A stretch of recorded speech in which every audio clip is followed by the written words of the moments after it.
हरिभक्ति विलास में कहा गया है, शनिर्वारे रविर्वारे संक्रांत्यां ग्रहणेऽपि च त्याज्या नैकादशी राजन सर्वदैवेति निश्चयः।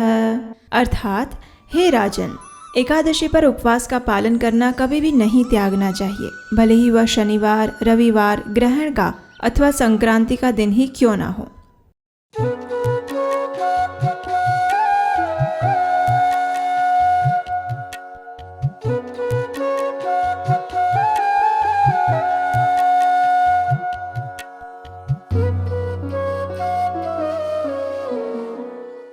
हरे कृष्णा।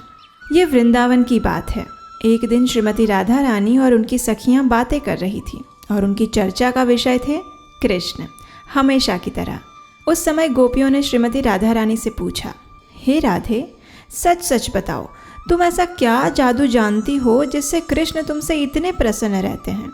ये सुनकर राधा रानी ने उत्तर देते हुए कहा, श्री कृष्णस्य प्रसादार्थं कुरुते एकादशी व्रतं तेन वश्यो हरिः साक्षात् भविष्यति न संशयः।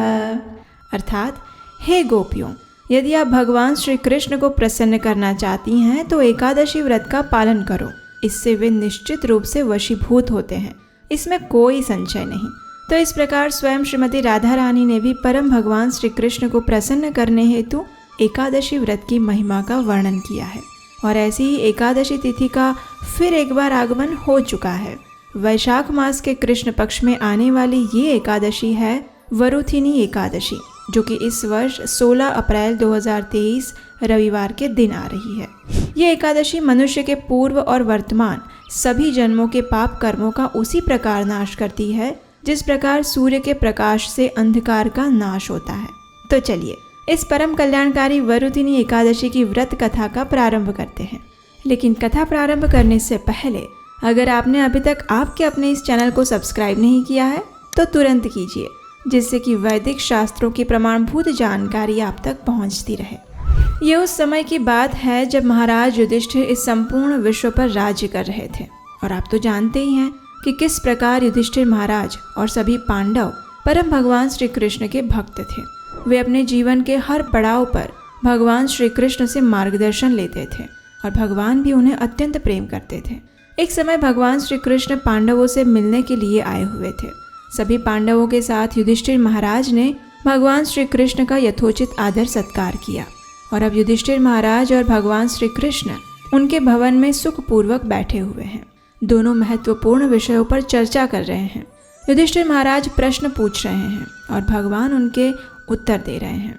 इसी चर्चा के दौरान युधिष्ठिर महाराज ने भगवान श्री कृष्ण से पूछा, हे जनार्दन, कृपया आप मुझे वैशाख मास के कृष्ण पक्ष में आने वाली एकादशी के विषय में बताइए। उसका नाम क्या है, उसका महात्म्य क्या है और किस प्रकार उसका पालन करना चाहिए? इस विषय में मैं विस्तार से सुनना चाहता हूँ प्रभु। युधिष्ठिर महाराज के प्रश्न को सुनकर भगवान श्री कृष्ण ने कहा, हे राजन, वैशाख मास के कृष्ण पक्ष में आने वाली एकादशी का नाम है वरुथिनी एकादशी। ये एकादशी शुद्ध जीवन प्रदान करने वाली और समस्त पापों का नाश करने वाली है। इस व्रत का पालन करने से व्यक्ति जन्म मरण के चक्र से मुक्ति पाकर भगवत भक्ति को प्राप्त करता है। इतना ही नहीं, जो भी व्यक्ति इस एकादशी का श्रद्धापूर्वक पालन करता है उसे सूर्य ग्रहण के समय कुरुक्षेत्र में 40 किलो सुवर्ण का दान करने का पुण्यफल प्राप्त होता है। इस विषय में एक पौराणिक कथा भी आती है। सतयुग में महान राजा मांधाता का साम्राज्य था। यह राजा अत्यंत विनम्र, चरित्रवान, शक्तिशाली और आध्यात्मिक थे। उनके साम्राज्य में चारों ओर सुख समृद्धि और शांति का वास था। राजा सदैव वैदिक आदेशों का पालन करते थे और प्रत्येक मास में आने वाली एकादशी का भी पालन करते थे। वैशाख मास के कृष्ण पक्ष में आने वाली वरुथिनी एकादशी का भी उन्होंने श्रद्धा और नियम पूर्वक पालन किया था और उसी के परिणाम स्वरूप उन्हें मुक्ति प्राप्त हुई थी।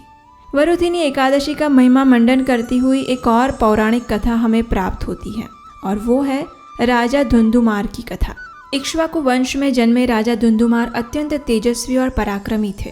वे धार्मिक और सहिष्णु भी थे, लेकिन एक समय किसी कारणवश उन्हें भगवान शिव द्वारा श्राप मिल गया और इसी श्राप के परिणाम स्वरूप वे कुष्ठ रोग से ग्रसित हो गए अब इतने भयंकर रोग से मुक्त होने के लिए उन्होंने अनेक उपचार और प्रयास किया, लेकिन जब स्वयं शिवजी ने श्राप दिया हो तो फिर उसे कौन काट सकता है। अंततः राजा ने अपने गुरु की शरण ली और उनके गुरु ने राजा से कहा कि वे वैशाख मास के कृष्ण पक्ष में आने वाली वरुथिनी एकादशी का कठोरतापूर्वक पालन करें। इस एकादशी के पुण्य प्रभाव से वे इस श्राप से अवश्य मुक्त हो जाएंगे। राजा धुंधुमार ने भी अपने गुरु की आज्ञा को शिरोधार्य करते हुए वरुथिनी एकादशी का पालन करने का निश्चय किया। जब वैशाख मास के कृष्ण पक्ष में वरुथिनी एकादशी आई तो राजा धुंधुमार ने सभी नियमों का पालन करते हुए इस एकादशी का व्रत पालन किया। संपूर्ण रात्रि भगवान के पवित्र नाम का जप और कीर्तन करते हुए जागरण किया और अगले दिन द्वादशी पर योग्य समय पर शास्त्रोक्त विधि से एकादशी व्रत का पारण भी किया। जैसे ही राजा ने इस एकादशी का समापन किया, उसी क्षण राजा भगवान शिव के श्राप से मुक्त हो गए। उन्हें अपना पूर्व कांतिमय शरीर पुनः प्राप्त हुआ और जीवन के अंत में उन्होंने आध्यात्मिक गंतव्य को प्राप्त किया। इस कथा का समापन करते हुए भगवान श्री कृष्ण ने युधिष्ठिर महाराज से कहा, हे नृपश्रेष्ठ, अब मैं आपको दान के विषय में एक रोचक रहस्य कहता हूँ, ध्यान पूर्वक सुनिए। अश्वदान से श्रेष्ठ गजदान है। गजदान से श्रेष्ठ यदि कोई भूमि का दान देता है तो उसे माना गया है। भूमि दान से भी श्रेष्ठ है तिल दान। तिल के दान से भी श्रेष्ठ यदि कोई स्वर्ण दान करता है तो वो है, और स्वर्ण दान से अधिक श्रेष्ठ है अन्न का दान। अन्न का दान देने से व्यक्ति के समस्त पूर्वज, देवता और समस्त प्राणी प्रसन्न होते हैं। विद्वान लोग कन्या दान को भी अन्नदान के समान ही मानते हैं, लेकिन अन्नदान से भी श्रेष्ठ है विद्या का दान। और यही कारण है कि आज इस्कॉन के सभी मंदिरों और केंद्रों में हजारों लाखों भक्तों द्वारा भगवत गीता और श्रीमद् भागवतम के ज्ञान का दान देने का सेवा यज्ञ चल रहा है। भगवान श्री कृष्ण ने वरुथिनी एकादशी की महिमा सुनाते हुए आगे कहा, जो व्यक्ति अपनी पुत्री के धन पर आश्रित रहता है उसे संपूर्ण ब्रह्मांड के जलमग्न होने तक नारकीय स्थिति में रहना पड़ता है, और जो व्यक्ति अपनी पुत्री का विवाह कराते समय वर पक्ष से धन लेता है उसे अगले जन्म में बिल्ली का शरीर प्राप्त होता है। बिल्कुल वैसे ही जैसे एक मांसाहार करने वाला व्यक्ति अगले जन्म में मांस भक्षी जंगली प्राणी बनता है, और अत्यंत काम आसक्त व्यक्ति को कुत्ते का शरीर मिलता है। जो व्यक्ति अपने शरीर के अंगों का प्रदर्शन करता है और कम कपड़ों द्वारा अपने शरीर को ढकता है उसे अगले जन्म में वृक्ष का शरीर प्राप्त होता है।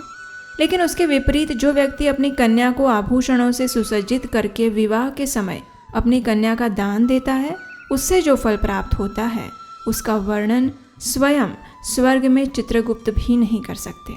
और यही फल प्राप्त होता है जो व्यक्ति श्रद्धा और नियम पूर्वक वरुथिनी एकादशी का पालन करता है।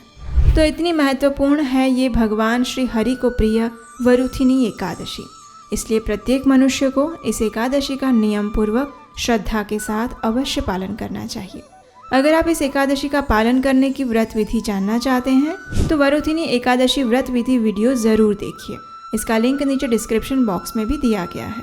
तो चलिए तैयार हो जाइए वैशाख मास के कृष्ण पक्ष में आने वाली इस अत्यंत महत्वपूर्ण वरुथिनी एकादशी व्रत का पालन करने के लिए। और अगर आप एकादशी के दिन ही ये वीडियो देख रहे हैं तो हमें नीचे कमेंट बॉक्स में लिखकर ज़रूर बताइएगा कि आप में से कौन कौन इस एकादशी का पालन कर रहा है। और जाने से पहले एक प्रश्न का उत्तर दीजिए, क्या आपको लगता है कि हम अपने चैनल पर केवल वैदिक शास्त्रों से प्रमाणभूत कथा और जानकारी ही देते हैं? तो फिर प्रतीक्षा किस बात की कर रहे हैं? जल्दी से आपके अपने इस चैनल को सब्सक्राइब करिए, और अगर कर लिया है तो इस वीडियो को लाइक कीजिए और अपने परिवार तथा मित्रों को अभी शेयर कीजिए। आप सबके आशीर्वाद और सहयोग से हम एकादशी व्रत की महिमा को जन जन तक पहुंचाने में सफल हो रहे हैं। अगर आप भी इस दिव्य कार्य में अपना सहयोग देना चाहते हैं तो स्क्रीन पर दिए गए नंबर पर आप हमें अपना आर्थिक सहयोग भेज सकते हैं। तो चलिए अपने मन और इंद्रियों को नियंत्रण में रखकर इस अत्यंत पवित्र वरुथिनी एकादशी का श्रद्धा और नियम पूर्वक पालन करते हैं और परम भगवान श्री कृष्ण के चरण कमल में अपने जीवन को समर्पित करते हैं। हरे कृष्णा।